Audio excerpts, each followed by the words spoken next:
The concentration dependence of the differential rate equation. हम जानते हैं डिफरेंशियल रेट इक्वेशन क्या है, minus D R by D T, it is equal to K a to the power x into b to the power y. This is, we have the differential rate equation in terms of the concentration of the reactant. So every time it is quite difficult to get the instantaneous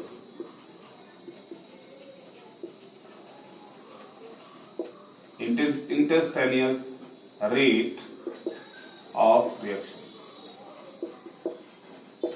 which is equals to minus d r by dt.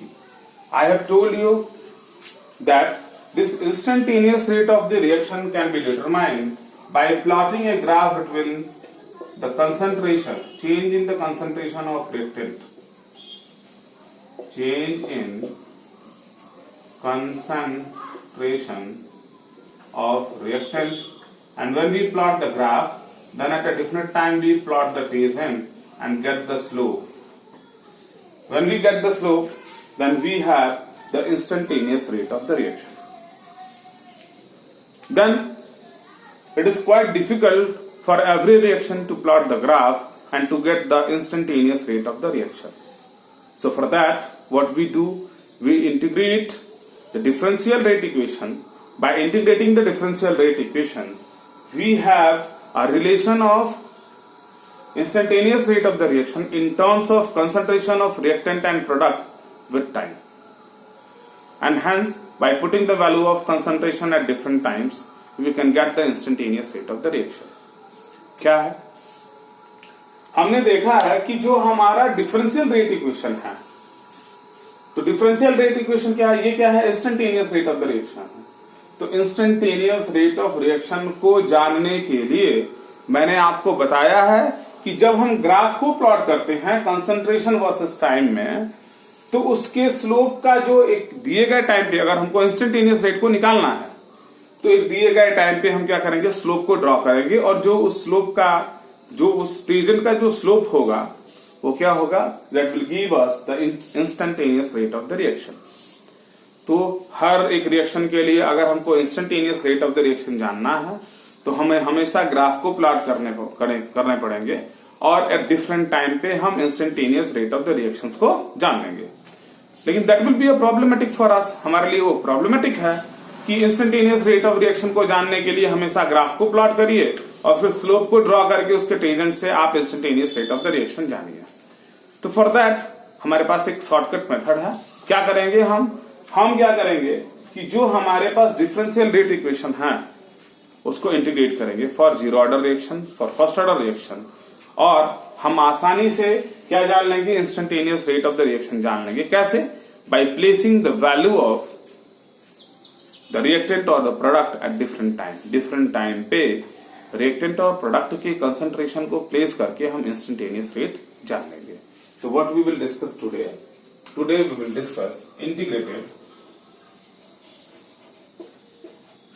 Will discuss integrated rate equation.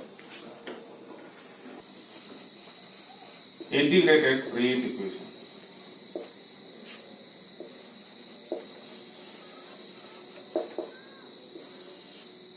First, for zero order reaction.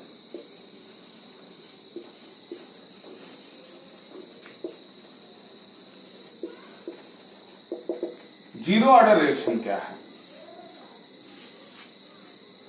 Zero order reaction में क्या है कि जो rate of reaction है वो reactant या product के concentration से इंडिपेंडेंट है, मतलब कोई डिपेंडेंसी नहीं है। तो कैसे लिखेंगे? देखिए, suppose we have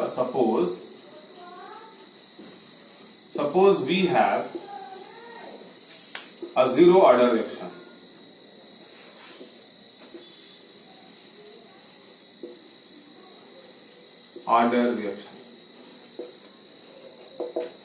In the form of reactant changes into product. हमने मान लिया क्या? ये एक जीरो ऑर्डर रिएक्शन है, जिसमें रिएक्टेंट जो है वो किसमें जा रहा है, प्रोडक्ट में जा रहा है, then we have the differential rate equation.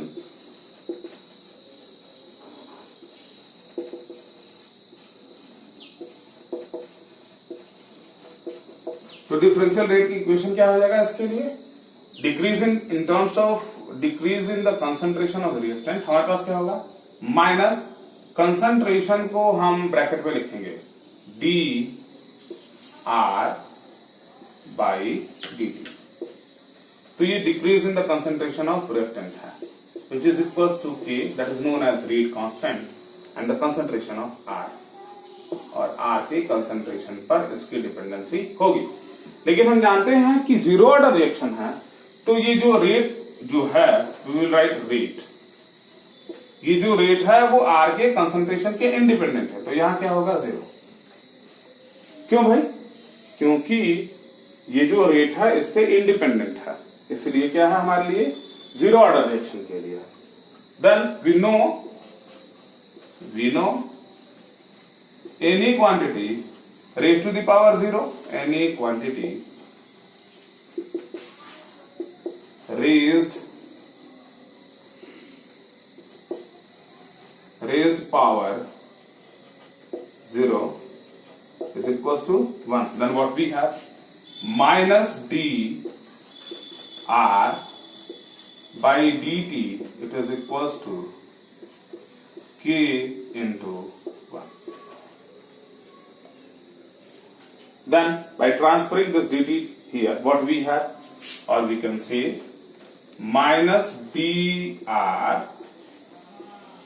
is equals to k dt. We'll transfer this minus sign from here to here, or we can say dr is equals to minus k dt. Let us consider. Let us integrate this equation. By integrating this equation, integrating it,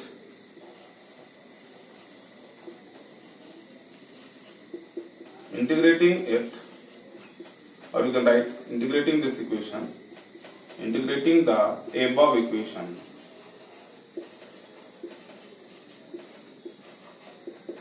what we have, integration of dr is known as r, and we have r is equals to k minus k constant, and we have integration of dt is equals to t plus I. This is known as I is known as integration constant. I is known as integration constant. To the next, at time t equals to t0, then we have r is equals to r0, and placing t equals to t0, what we have, or we have this r equals to r0 at initial time, it is equals to minus k into 0 plus I. What we have, or we can write R0 is equals to I. तो हमने क्या देखा, zero order reaction के लिए तो हमने एक equation को सपोज किया, एक केमिकल रिएक्शन को सपोज किया, कोई रिएक्टेंट प्रोडक्ट में जा रहा है, तो हमने उसके लिए डिफरेंशियल रेट इक्वेशन लिखा। डिफरेंशियल रेट इक्वेशन मैंने बताया है कि हम लिख सकते हैं minus D R by D T. यहाँ कंसंट्रेशन है आर का, तो स्क्वायर ब्रैकेट में इसको लिखेंगे, डिक्रीज हो रहा है तो माइनस लिखेंगे। ये जीरो ऑर्डर रिएक्शन हमने कंसिडर किया है, तो वो इंडिपेंडेंट होगा, तो ये रेट कांस्टेंट है, ये कंसंट्रेशन ऑफ आर है, रिएक्टेंट का है, इसका पावर क्या होगा, जीरो होगा, क्योंकि उससे जो रेट है वो इंडिपेंडेंट है। और हम जानते हैं किसी क्वांटिटी का अगर रेज पावर जीरो है तो उसकी वैल्यू 1 होती, तो हमने इसको लिखा minus D R by D T equals to K into 1। फिर अब क्या करेंगे, हम इसको इस रिएक्शंस को हम क्या करेंगे, इंटीग्रेट करेंगे। इंटीग्रेट करेंगे तो dr का इंटीग्रेशन हमको क्या मिलेगा, r मिलेगा। छोटे छोटे छोटे छोटे dr जब जुड़ेंगे और जब हम इंटीग्रेट करेंगे तो हमको मिल जाएगा r। dt का इंटीग्रेशन हमको t मिलेगा, k कांस्टेंट है तो उसका इंटीग्रेशन नहीं करेंगे, माइनस के टी, और इसके साथ एक हमारे पास इंटीग्रेशन कांस्टेंट आ जाएगा i। अब हम क्या करेंगे, हमारे पास यहाँ i जो है इनसे एक डिफरेंट फैक्टर है, तो i को r के टर्म्स में जान लें। कैसे, at t equals to 0, t मतलब इनिशियल टाइम पे, इनिशियल टाइम पे हमारे पास अगर टाइम 0 होगा तो इनिशियल टाइम पे जब t 0 होगा तो r जो होगा वो क्या हो जाएगा, r0 हो जाएगा। तो रखेंगे और टाइम की वैल्यू वहां प्लेस करेंगे, तो हमारे पास इक्वेशन है r equals to minus K T plus I. तो at time t equals to t0, initial time पे t इक्वल्स टू 0 हम लिखते हैं, t इक्वल्स टू 0, तो r क्या हो जाएगा, कंसंट्रेशन r0 हो जाएगा, इनिशियल कंसंट्रेशन हो जाएगा। तो वही वैल्यू मैंने प्लेस किया है, r जो हो जाएगा r0 हो जाएगा और k इंटू टी, t0 हो जाएगा plus i।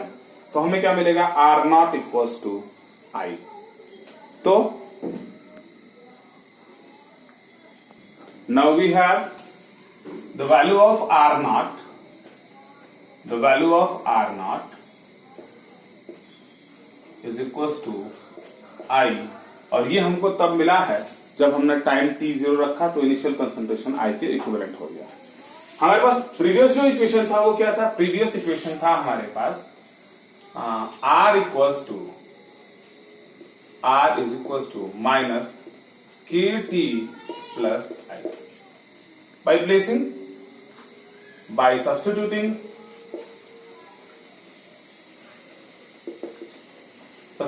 the value of I in above equation,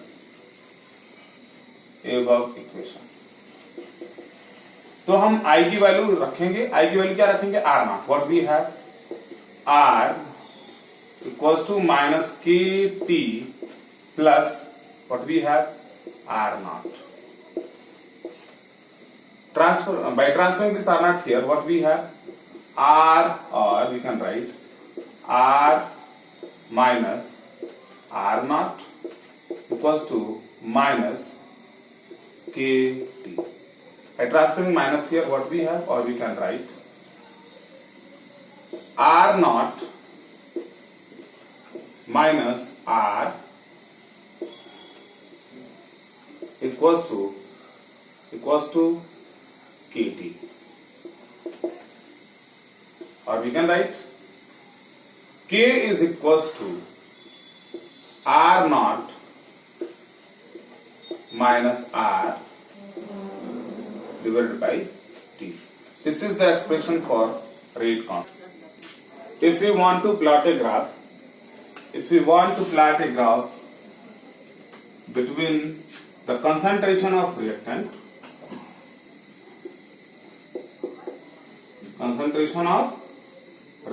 we will write here R, with time, then what we have the relation? We have the relation R equals to minus KT plus R0।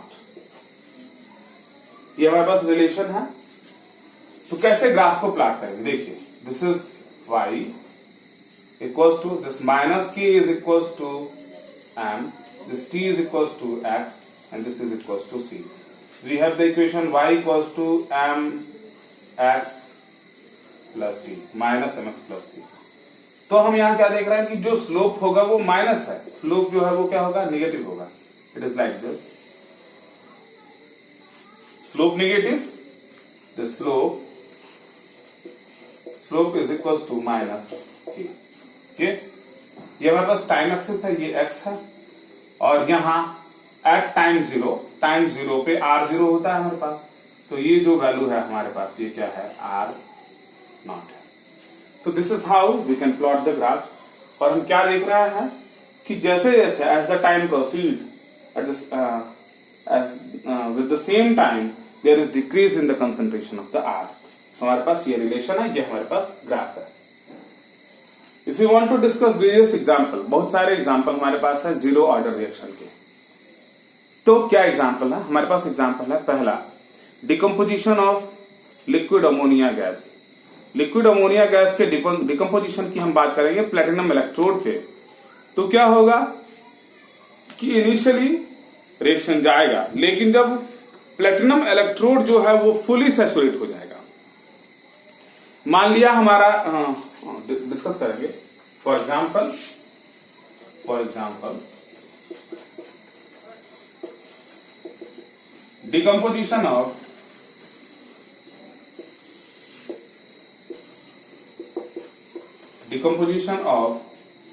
gaseous ammonia on PET electrode।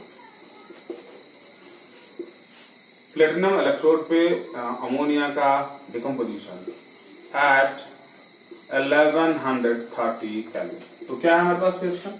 हमारे पास reaction है 2NH3 1130 Kelvin PET catalyst, it forms N2 plus 3H2। तो इस case में क्या होगा, हमारे पास ये platinum electrode है, कैटलिस्ट है, और हम जानते हैं कि कैटलिस्ट क्या होंगी, इसकी एक्टिव साइट्स होंगी कुछ। It has a definite number of active site. Suppose कर लेते हैं कि इसकी एक्टिव साइट 50 है। इसकी एक्टिव साइट कितनी है? 50 है। तो मान लीजिए हमारे पास अगर 50 मॉलिक्यूल इट्स कैटलिस्ट पे 50 मॉलिक्यूल एब्जॉर्ब हो चुके हैं और रिएक्शन जा रहा है, तो फिर कितना भी हम प्रेशर बढ़ा लें, कितना भी कंसंट्रेशन बढ़ा लें, ये 50 मॉलिक्यूल को ही कैटलाइज कर सकता है एट ए टाइम। तो 50 मॉलिक्यूल ही रहेंगे, रेट नहीं बढ़ेगा। यानी कि कैटलिस्ट है और इसकी एक्टिव साइट जितनी होंगी उतने ही ये रिएक्टेंट मॉलिक्यूल को एब्जॉर्ब करेगा, उतना ही रिएक्शन जाएगा। इसका मतलब एट दिस कंडीशन, ऐसी परिस्थिति में कितना भी हम कंसंट्रेशन बढ़ा लेंगे तो रिएक्शन बढ़ने वाला नहीं है, रेट बढ़ने वाला नहीं है। तो इसको कहेंगे zero order reaction. This is so discuss. We have the reaction 2NH3 1130 Kelvin PET catalyst. It forms N2 plus 3H2 gas and gas. This is a type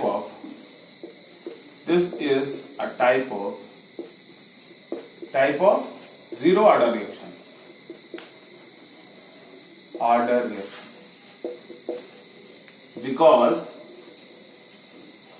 Because at this condition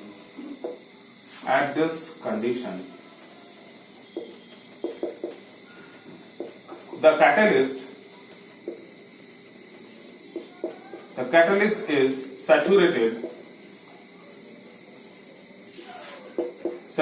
with the reactant molecule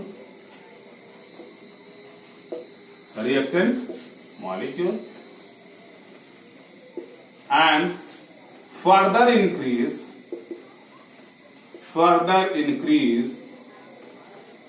in the concentration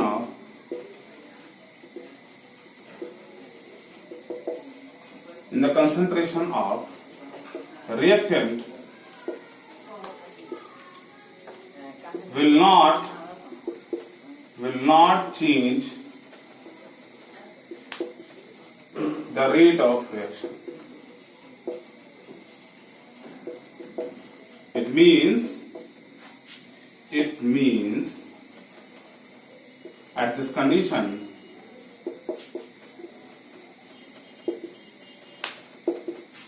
this is a type of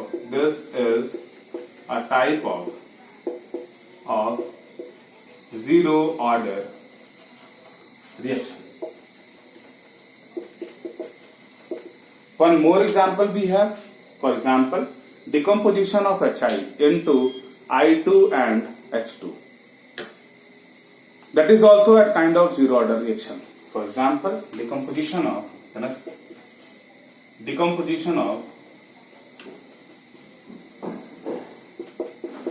decomposition of HI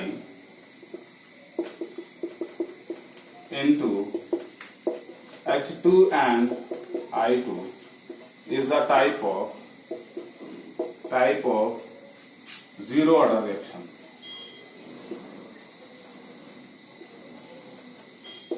Why it is so? The same condition. जो हमारे by the use of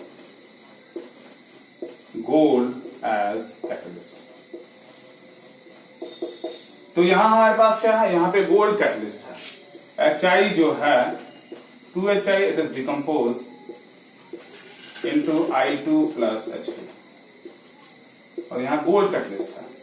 At a certain condition, when this gold catalyst is saturated by HI reactant molecule, then on further increase in the concentration of HI will not increase the rate of the reaction.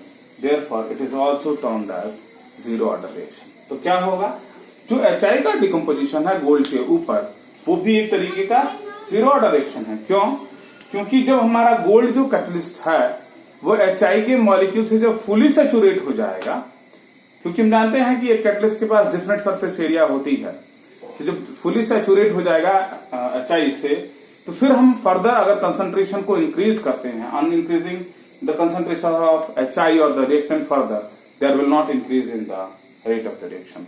बढ़ाने से भी जब saturate हो चुका है उसके बाद भी अगर HI का कंसंट्रेशन बढ़ाते हैं तो रेट ऑफ रिएक्शन बढ़ने वाला नहीं है. This is all about the zero order reaction which we have to study.